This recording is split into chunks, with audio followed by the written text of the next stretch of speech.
Today's notes are in a lot of ways a transition day. We've been talking about the French Revolution, which changed things drastically.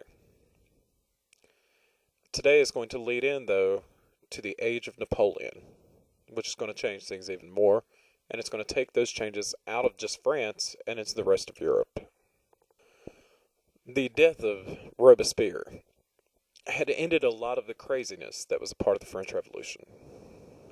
Now, that doesn't mean that all of the insanity ended. It doesn't mean that no one else was put to death by guillotine. But it curbed a lot of the excesses. 40,000 people possibly had died during the wild parts of the French Revolution. The rash of executions slowed. What sucked for Robespierre actually ended up being kind of a good thing for France in general, because things began to calm down. The French Revolution became more conservative. In a social studies class setting, when we talk about the concept of conservative, it just means more normal, more expected. The revolution had been very liberal, very new, very changey. It enters a time period when things began to kind of calm down and become more run-of-the-mill, more expected. France eventually becomes run by a group of people called the Directory. The Director was a group of 5 moderate guys. The term moderate in social studies means middle. Middle of the road, not liberal, not new, not exciting, but not conservative, not old, not boring. Just kind of moderate, kind of in the middle. 5 moderate guys governed France, and these guys were called the Directory. They governed France for about 4 years. And these 5 guys, they led France. They controlled things in France. It would be like having 5 presidents in America, and those 5 presidents being in charge. Now, hopefully some of y'all are thinking back to those types of government we talked about at the beginning of the year, and you're remembering, Mr. Simpson, there's a type of government where a small group of people are in charge. That's called an oligarchy. During this time period, France becomes a good example of a historical oligarchy, or a small group of guys that are in charge. Some movies choose to wait to reveal the main character, or at least a major character, until kind of in the middle of the movie, or at least a few minutes into the movie, kind of build up to unveiling who the star of the show is going to be. And the French Revolution in a lot of ways does. There's a lot of things that kind of build up to this moment when the star of the French Revolution, Napoleon Bonaparte, appears. During the early days of the Revolution, Napoleon is kind of out there. While all of this is going on, he's a young military officer who became famous for his service in the French army. Other European countries and France had fought throughout the Revolutionary era because they were afraid that the French revolutionary ideals might begin to spread. The French Revolution was based on 3 major principles: liberty, equality, and fraternity. The idea that everybody's equal, the idea that we're all brothers to one sense, and this idea that everybody should have liberty and freedom. And absolute monarchs were terrified that these concepts would spread, and they had attacked France several times. And there was this war between the absolute monarchs and France during this time period, and Napoleon becomes famous for helping the French in these battles.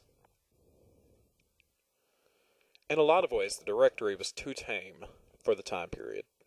Yeah, it was new and it was different, but the French during the Revolutionary era had gotten used to excitement, change. They needed some special leader who could come in and kind of dominate. And at this point, Napoleon stages what's called a coup d'etat, or a takeover of the government. It's a French term, but it's gone on to mean this all around the world. And Napoleon declares himself the first consul. Now, for this term that he calls himself the first consul to actually mean anything to you, you're going to have to remember back to 6th grade. In sixth grade, we talk about a time period in world history where leaders were called councils. That was the Roman Republic days. And the Roman Republic eventually gives way to the Roman Empire. And even though there were a lot of bad things about the Roman Empire, there had been a lot of good things about the Roman Empire. And Europeans often looked back at the Roman Empire days as almost a golden age of learning and of culture. And so Napoleon calling himself the First Consul kind of harkens back to that point. And it makes the French people think, hey, this is our chance to be special, to be almost a new Rome.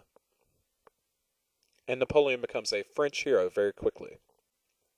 The French Revolution had almost been total anarchy at times. Anarchy just means absolute wild times, no controlling authority, nobody in charge. And France had experienced that almost for 10 years. We didn't get to go into a lot of my favorite excesses of the French Revolution. But for example, they abolished 7-day weeks. And the French Revolution had tried to come up with 10-day weeks, 3 10-day weeks. They had gotten rid of the 60-minute hour and tried to come up with a new system of hours and time. The French Revolution was just all about change. And Napoleon, yes, he changes things, but he also brought normalcy back. He began to restore order quickly to France. And the French were really excited about this. Yeah, the revolution had been fun and games, kind of. But the French people wanted somebody to restore normalcy. He established a national banking system, which meant there was money, and the money was equal throughout all of France. He began making the taxes fair, which had been a big complaint under the old order. The poor people paid all of the taxes, basically. Napoleon comes in and makes everybody share the tax burden. Everybody had to pay some of the taxes. He helped to make the laws fairer. Napoleon was all about things that made sense, basically. And the French people loved him for it. Another major thing that Napoleon changed, and some might say fixed, was he made up with the Catholic Church. During the highest points of the French Revolution, the Catholic Church had been looked down upon. Remember the estate system. The Catholic Church people had a largely disproportionate amount of wealth compared to the number of people that were there. And the poor in France had resented this. And so most of the Catholic Church property had been seized. A lot of churches were shut down. Priests were sometimes executed. Napoleon decided to make up, though, with the Catholic Church. He gave them their land back. He gave them money back. He allowed the Catholic Church a bigger say in things. It was all about fixing that relationship. And the Pope really appreciated this. Remember, the Pope had been the most powerful man during the Middle Ages. Over time, a lot of that power had weakened with the Protestant Reformation. England had broken off completely from the Catholic Church. Now France had been kicking the Catholic Church around in France. And Napoleon fixes this. And so the popes of this time period, they really appreciated Napoleon's fixing this crisis between France and the Catholic Church. But even though he fixed the problem with the Catholic Church in France, he still was determined to be his own man. In 1804, it was decided that Napoleon was going to be Emperor of France. Up until this point, emperors had been crowned by the Pope, if they were supposedly Christian emperors, as a sign that, he was recognizing the church is still in charge. Napoleon had the Pope show up, and the Pope brought the crown, and everybody was quite excited that Napoleon was going to be emperor. But instead of letting the Pope actually crown him, Napoleon took the crown from the Pope and crowned himself emperor. Basically kind of a way of saying, hey, I'm still the guy in charge. And at that point, problems quickly got out of hand. Napoleon had already been fighting wars with other European countries because he was an emperor in all but name up until that point. And suddenly the war concept becomes even bigger. Within 8 years, he dominated Europe. And at that point, we're wrapping up this chapter, and we'll talk about the Napoleonic Wars starting soon.